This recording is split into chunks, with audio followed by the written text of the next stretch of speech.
itu sekitar jam 11 air mulai naik sampai di tangga sebelah rumah, tangga pertama.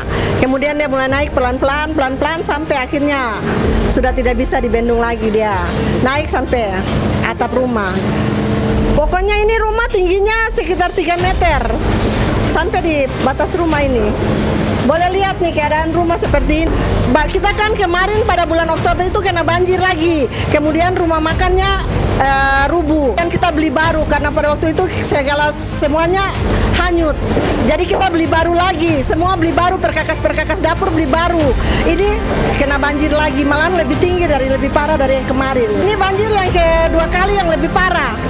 Pada waktu yang pertama itu cuma sampai sekitar sini, tinggi-tinggi begini.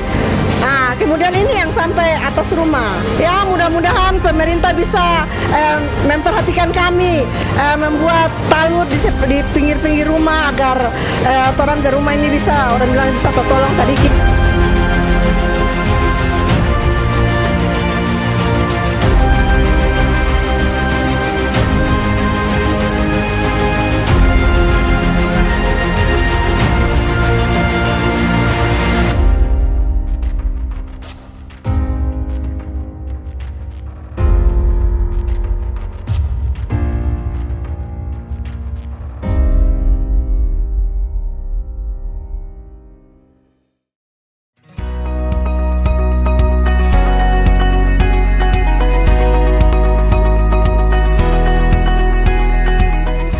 Terima kasih.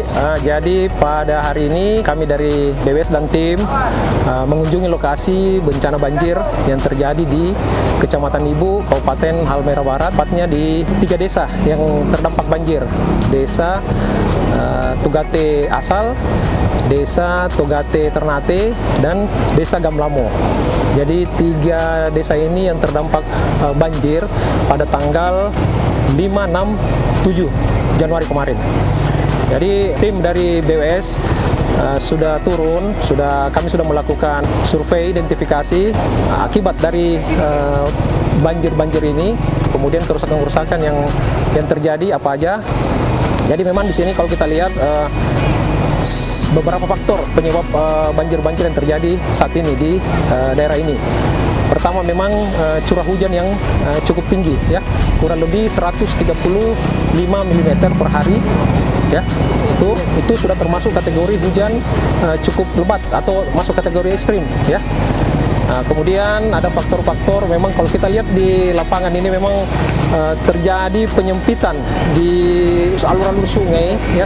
Ini ada di sini alur sungai kecil yang masuk ke Sungai Ibu. Ini salah satu penyumbang banjir juga, terjadi limpasan ke pemukiman karena di sini kita lihat di bantaran ini ada bangunan-bangunan yang di dalam sungai, ya, atau di bantaran sungai, ya. Nah, itu salah satu penyebab itu. Juga di saat curah hujan tinggi, air laut pasang. Nah, itu. Jadi memang ada beberapa faktor sebenarnya di sini penyebab dari banjir-banjir yang terjadi di Sungai Ibu ini. Langkah-langkah dari BWS mungkin segera setelah kita inventarisasi, kita akan melakukan mungkin kegiatan-kegiatan tanggap darurat, ya. Nah, kita akan melakukan tanggap darurat, apa kita akan memasang geobek atau bronjong. Nah, nanti kita coba kaji lagi kembali.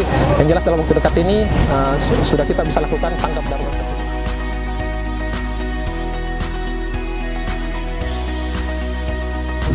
Nah, banjir ini memang merupakan banjir yang terparah selama beberapa tahun sebelumnya dan memang tidak bisa diprediksi. Langsung merendam seluruh desa dan membawa material yang cukup banyak. Terdampak itu masyarakat yang berada di bantaran sungai. Harapannya ke depan itu pemerintah lebih menambah